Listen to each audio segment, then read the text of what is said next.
Olá pessoal, eu sou Vinícius e hoje nós vamos falar sobre potenciação, tá? Todos os tipos de conceitos envolvendo potenciação é um assunto bastante abrangente, então vamos lá para ver o que significa potenciação. O que é a potenciação, né? A potenciação é uma representação matemática do produto de fatores iguais. Entenda dessa maneira como uma abreviação. É bem mais simples entender desta forma. O que eu quero dizer com isso, né? Eu posso escrever, por exemplo, 2 vezes 2 vezes 2 vezes 2 vezes 2. Mas eu posso abreviar essa maneira de representar a multiplicação de fatores iguais da seguinte maneira, ó. Olha só que simples. Isso é chamada potenciação.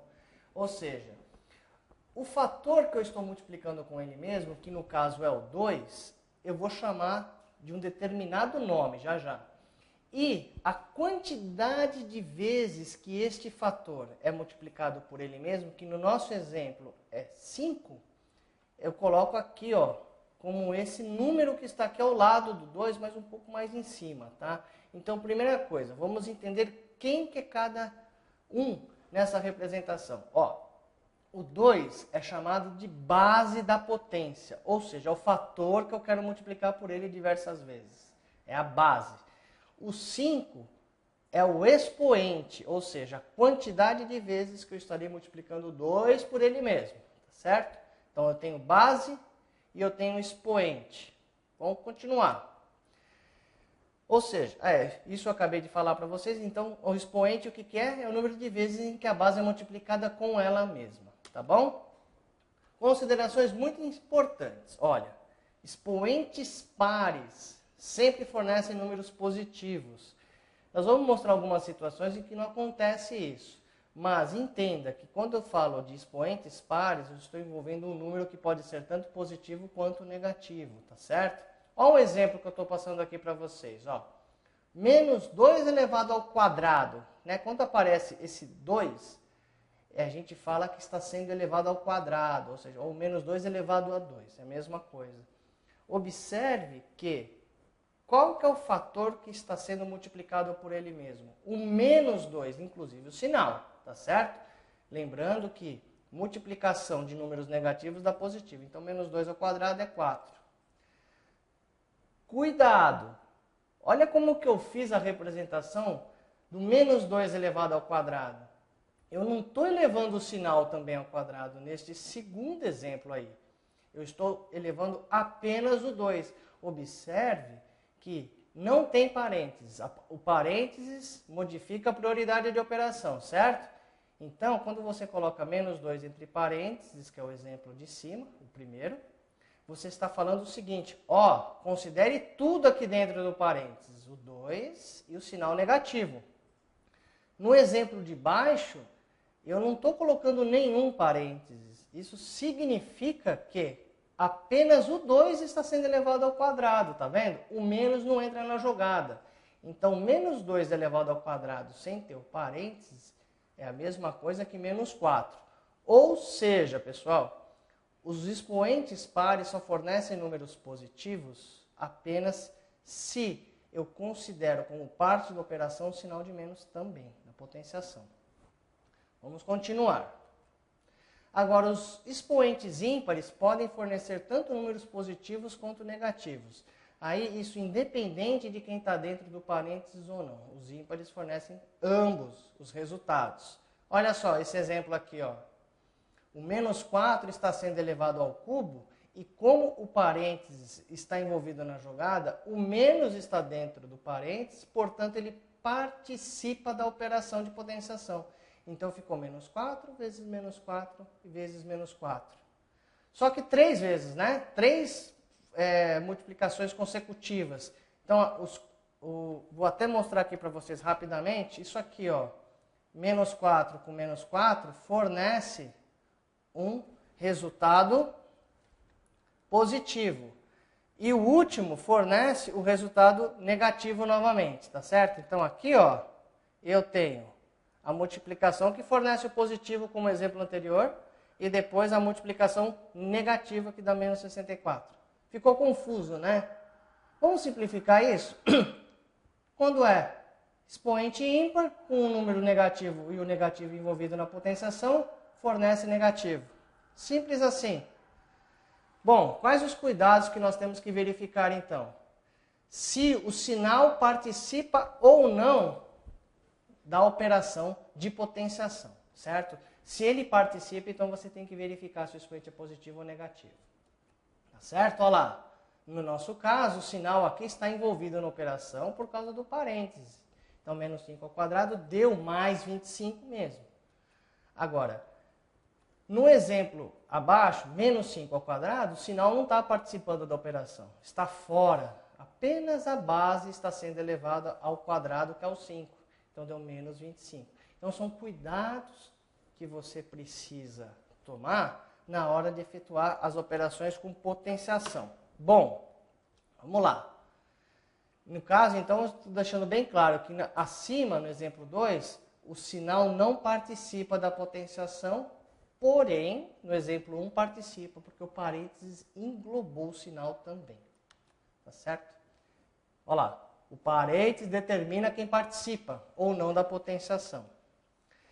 A potenciação, pessoal, segue regras de operação envolvendo diversas potenciações consecutivas, tá? Eu vou enumerar aqui algumas regras e depois nós vamos aplicá-las a diversos exemplos e exercícios, tá? Então, ó, quais são as regras que existem de potenciação? As básicas, as fundamentais, que são muito importantes para concursos, para provas, essa daqui, ó. Primeira, aqui eu estou dizendo o seguinte, que quando eu tenho duas potenciações envolvidas na jogada e a base é igual, a multiplicação de uma potenciação com outra é manter a base e somar os expoentes. Então, ó, o produto de potências de mesma base, o que acontece? Mantém a base e soma os expoentes. Ok? Quando é um produto. A segunda regra aqui, ó, deixa eu apagar aqui, porque está bem em cima da apresentação. A segunda regra. Se a multiplicação é a soma dos expoentes na primeira, a divisão é a subtração. Então, quando eu tenho uma divisão de potências, eu mantenho a base, olha lá. A base mantém-se e eu faço a subtração dos expoentes, certo? Ok? Mantém a base e subtrai os expoentes. Observe que tem que ter duas potenciações, ou seja, uma base elevada a um expoente vezes ou a mesma base elevada a outro expoente, ou eu posso ter uma base elevada a um expoente dividido pela mesma base, vezes o expoente também diferente. Essa terceira regra envolve só uma base. Olha o que aconteceu. Eu tenho uma potência, A elevado a M. E essa potência por si só já também está sendo elevada a outro expoente. Neste caso aqui, ó, vocês simplesmente efetuem o produto dos expoentes. Tá certo? Você mantém a base e multiplica os expoentes. Tá certo? Quando você tem o quê? Uma potência elevada a outra. Algumas consequências importantes aí. Qualquer número elevado a zero vai dar 1. Sempre. 5 elevado a zero dá 1. Menos 2 elevado a zero dá 1. Desde que o menos 2 esteja envolvido na operação. O menos esteja envolvido na operação, certo? Qualquer número elevado a zero fornece 1. Quando você tem um expoente negativo, A elevado a menos N, você joga a potência para baixo. O que eu quero dizer com isso? Inverte a potência. Quer dizer, eu tenho A elevado a menos N aqui, isso vai dar 1 sobre o inverso de quem? Da potência realizada com expoente positivo. Simples assim, você joga para baixo. Pensa nisso e troca o sinal do expoente, tá bom? Eu tenho mais algumas regras aqui, no caso de você ter bases diferentes, porém expoentes idênticos. Aqui, eu tenho uma base A e tenho uma base B. E eu tenho o mesmo expoente, certo? Opa, vamos aqui, melhorou aqui. Neste caso, você pode agrupar as bases no mesmo grupo de parênteses aqui, ó. Então, ó, você tem uma base A e uma base B. Você pode multiplicar A vezes B, que é a base. E tudo isso você levar ao mesmo expoente, que é o M, tá bom? Você pode fazer isso tranquilamente, não tem problema nenhum, tá bom? Vamos ver mais uma. Se essa regra vale para a multiplicação, ela também vale para a divisão. Olha lá, você também tem uma base elevada, opa, passou aqui. Uma base elevada a n, outra base diferente elevada ao mesmo expoente m, porém é uma divisão. Você divide as bases e agrupa isso no parênteses e eleva tudo isso à mesma potência, tá bom? Voltando aqui, o danadinho que apareceu aí sem querer, né? Tava com pressa de aparecer, o exibido. Eu tenho aqui uma representação de raiz, tá bom? Nós vamos discutir isso futuramente. Mas, vamos entender isso. O que eu quero dizer é que eu tenho uma raiz n de uma potência elevada a m. O que esse n faz? Esse n faz o papel da raiz quadrada, da raiz cúbica, raiz quarta, tá certo? É o índice da raiz. E o m é um expoente convencional que nós estamos habituados, tá bom? O que eu quero dizer com essa representação? Eu quero dizer que a raiz n de uma potência elevada a m nada mais é do que a base A, e ela é elevada a quem? Ao número que estava dentro da raiz, o m, dividido pelo índice da raiz, que é o n. Eu acho que aqui convém apresentar para você um exemplo com números, para que você possa ver isso concretamente. Observa aqui comigo, tá?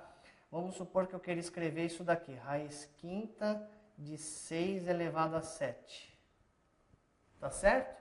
Então, ó, é só você reconhecer quem está desempenhando os papéis aí dos números.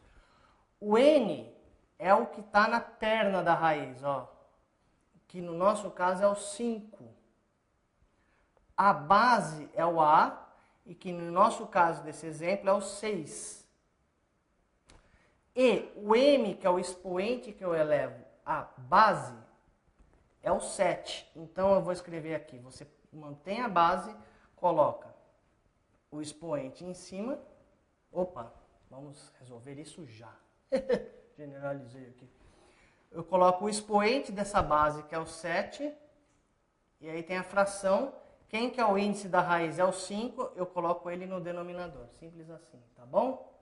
Certo? Vamos ver depois diversos exemplos de como aplicar tudo isso. Eu vou apagar aqui, tá? Para não atrapalhar a apresentação. Vamos continuar.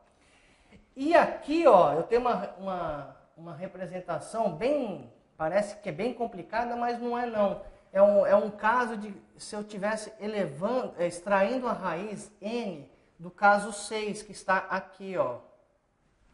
Tá bom? Eu tenho a base A, eu tenho a base B, certo?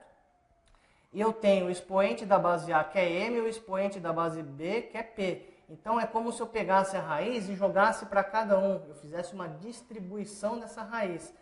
Observe que aqui, ó, eu estou tendo uma multiplicação, tá certo? Observe que os expoentes aqui, ó, são diferentes. Então, esta raiz vai para cada um. Ou seja, o A elevado a M vai ter a raiz N dele.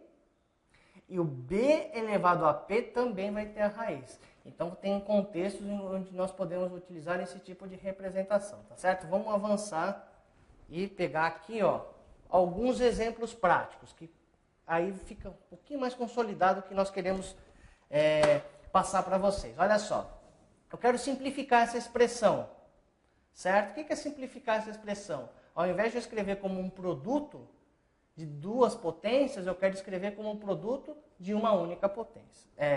Uma potência com um único expoente. Então, ó, observe a primeira regra.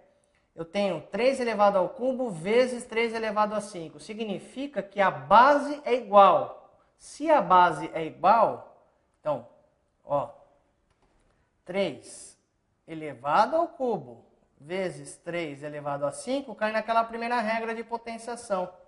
Ou seja, você mantém a base, já que elas são iguais, e você soma os expoentes, ó. Tá aqui, ó. 3 mais 5, 8. Pronto, simplifiquei a expressão. Quer dizer, ao invés de escrever isso como um produto, eu simplesmente reescrevo isso como uma potência, com uma base e um expoente. Acabou. Vamos ver mais um exemplo aqui, ó. Obtenha isso. Ah, isso está fácil, né? A base é idêntica. E eu tenho um produto. Eu tenho 4 elevado ao quadrado vezes 4 elevado a 1. Ah, então, se as bases são iguais, ó, eu mantenho a base e somo os expoentes. Vou somar. 2 mais 1. Pronto. 4 ao cubo. Posso fazer a conta e calcular 4 ao cubo? Se você achar adequado, pode. Ué. 4 vezes 4, 16. 16 vezes 4, 64. Vai depender muito do contexto, do tipo de exercício que você está realizando, tá certo? Olha isso! Simplifique essa expressão. Olha só. Agora eu tenho uma mistura de um monte de coisa. Quer dizer, eu tenho um 3 que está multiplicando um 2 elevado à raiz quadrada de 3, vixe Maria, vezes um 2 que está elevado a menos a raiz quadrada de 3. Como é que eu vou simplificar uma coisa dessa? Como? Por onde eu começo? Qual que eu tenho que ver? Primeiro ponto importante. Você verifique nas potenciações se as bases são iguais ou diferentes. Graças a Deus, as bases são iguais. Trabalhe apenas com as bases iguais. Então, ó, você reescreve, começa reescrevendo a expressão 3 vezes. Agora, eu tenho aqui, ó, um produto de potenciação de bases iguais. Quando é um produto, pela regra de potenciação 1, você soma os expoentes. Então, tá bom, eu vou somar. Mantém a base e eu vou pegar o primeiro expoente, que é o raiz de 3, e somar com o segundo expoente, que é menos raiz de 3. Não é isso? Olha lá, ó. Tá aqui. Só que, ó, nós sabemos que mais com menos, né? Ele troca o sinal da operação. Então, você pode, vamos prosseguir, você copia o 3 aqui e coloca a base, primeiro expoente menos o segundo expoente. Ah, agora ficou fácil, hein? Quanto que dá isso? Raiz de 3 menos raiz de 3. Isso é 0. Tá certo? Raiz de 3 menos raiz de 3 é 0, né? Certo? Um número menos ele mesmo é 0. Então, eu posso escrever isso aqui, ó. 3 vezes 2 elevado a 0. Lembrando, prioridade de operação. Quem tem prioridade de operação? Potenciação sobre a multiplicação. Então, faça a potenciação primeiro. Agora, você recapitula o quê? A regra de potenciação que relaciona o expoente 0. Qualquer número elevado a 0 é 1. Então, vai ficar 3 vezes 1, que dá 3. Tá certo? Vamos ver mais algum exemplo? Deixa eu ver. Dá uma olhada nesse aqui, ó. Raiz quadrada de 5 elevado ao quadrado elevado ao cubo. Tá? Esse 2 saiu meio torto, mas é isso que ele quer dizer, tá? Ou seja, raiz quadrada de 5 elevado ao quadrado, tudo isso elevado ao cubo, tá? Então, olha, nós podemos trabalhar com a regra de radiciação que transforma uma raiz em uma potência. Lembrando que aqui, ó, quem está entre parênteses é a raiz quadrada de 5 ao quadrado. Então, eu vou realizar o parênteses primeiro. Então, ó, 5. O expoente do 5 é o 2. 2 sobre. O índice da raiz, quando não aparece nada aqui, é 2 também. Então, ó, 2 sobre 2. E ao cubo. 2 dividido por 2 é 1. 5 elevado a 1 elevado ao cubo. Aproveitando aquela regra, a terceira regra de que você tem uma potência de potência, você multiplica os expoentes e você tem isso aqui, ó. 5, 1 vezes 3, 3, 125, se você quiser obter o número, tá certo? Eu vou parar por aqui, para que nós possamos pegar alguns exemplos mais avançados para a próxima aula, tá certo? Eu sou Vinícius e se você curtiu, por favor, clique no joinha. E se você achou interessante esse conteúdo e quer compartilhar com os colegas, por favor, fique à vontade nas redes sociais, tá bom? Um abraço e até a próxima!